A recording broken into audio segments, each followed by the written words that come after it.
नमस्कार, आपण पाहत आहात न्यूज स्टोरी वर्धा एडिशन। पाहूया वर्धा जिल्ह्यातील आजच्या प्रमुख बातम्या। वर्ध्यात IPL क्रिकेट सट्ट्यावर पोलिसांनी छापा टाकत 2 आरोपींना ताब्यात घेऊन मुद्देमाल जप्त केला। वर्ध्यात IPL क्रिकेट सट्ट्यावर स्थानिक गुन्हे शाखेने मोठी कारवाई केली। राजस्थान रॉयल्स विरुद्ध हैदराबाद सनरायझर्स सामन्यावर सट्टा सुरू असल्याची गोपनीय माहिती मिळाल्यानंतर पोलिसांनी सुदर्शन नगर येथील घरावर छापा टाकला। या कारवाईत 2 आरोपींना ताब्यात घेण्यात आले।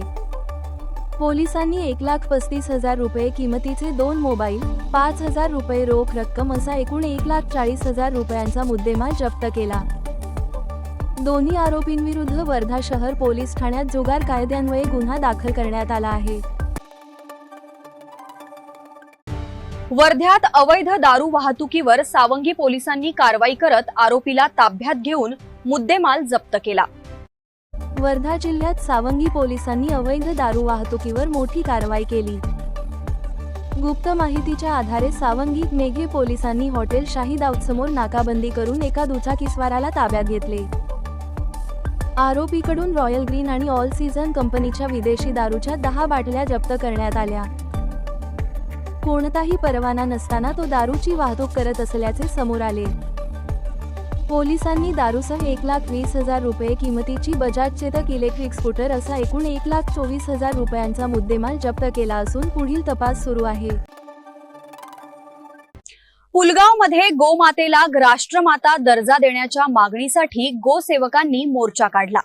पुलगावमध्ये गोवंश हत्या आणि अत्याचार थांबवण्यासाठी गोसेवकांनी आक्रमक पवित्रा घेतला। गोमातेला राष्ट्रमाता घोषित करून संरक्षण द्यावे या मागणीसाठी तहसील कार्यालयावर धडक मोर्चा काढण्यात आला। सकाळी 9 वाजता हनुमान मंदिरापासून भजन कीर्तनासह या मोर्चाला सुरुवात झाली। शेकडो गोसेवकांनी तहसीलदारांना निवेदन देत गोवंशावर अत्याचार करणाऱ्यांना कठोर शिक्षा द्यावी आणि सरकारने तातडीने दखल घ्यावी अशी मागणी केली। गोमाता की जयच्या घोषणांनी तहसील परिसर दणाणून गेला। वर्ध्यातील हिंगणी शेतकऱ्याच्या पोपटांमुळे झालेल्या नुकसानीला भरपाईचे हायकोर्टाचे आदेश। वर्ध्यातील हिंगणी येथील शेतकरी महादेव डेकाटे यांच्या डाळिंब बागेचे पोपटांनी मोठे नुकसान केले होते।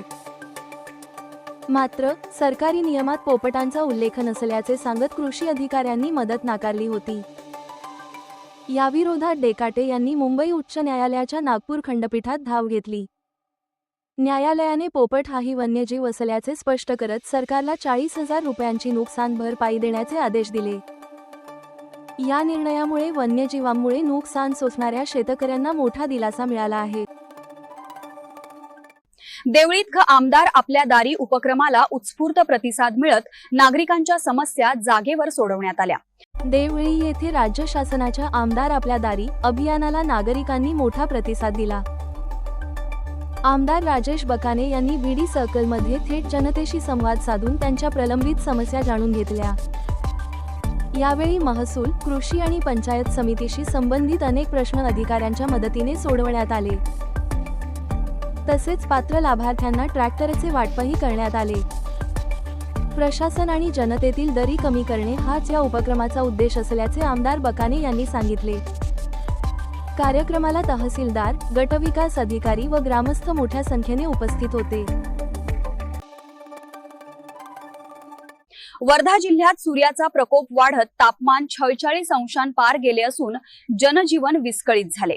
वर्धा जिल्ह्यात भीषण उष्णतेची लाट पसरली असून तापमानाचा पारा 46.4 सेल्सिअस पर्यंत पोहोचला आहे। विदर्भातील हे सर्वाधिक तापमान असल्याने जनजीवन विस्कळीत झाले आहे। कडाक्याच्या उन्हामुळे सेलू तालुक्यातील खानपूर येथे गवताला आग लागून संत्र्याच्या बागेचे नुकसान झाले, तर हनुमान टेकडी परिसरातील नवीन झाडेही जळून खाक झाली। दुपारी मुख्य रस्ते सामसूम दिसत असून नागरिक शीतपेयांचा आधार घेत आहेत। आरोग्य विभागाने नागरिकांना सतर्क राहून गरज नसल्यास घराबाहेर न पडण्याचे आवाहन केले। वर्धा जिल्ह्यातील अशाच ताज्या बातम्यांसाठी पाहत रहा न्यूज स्टोरी। धन्यवाद।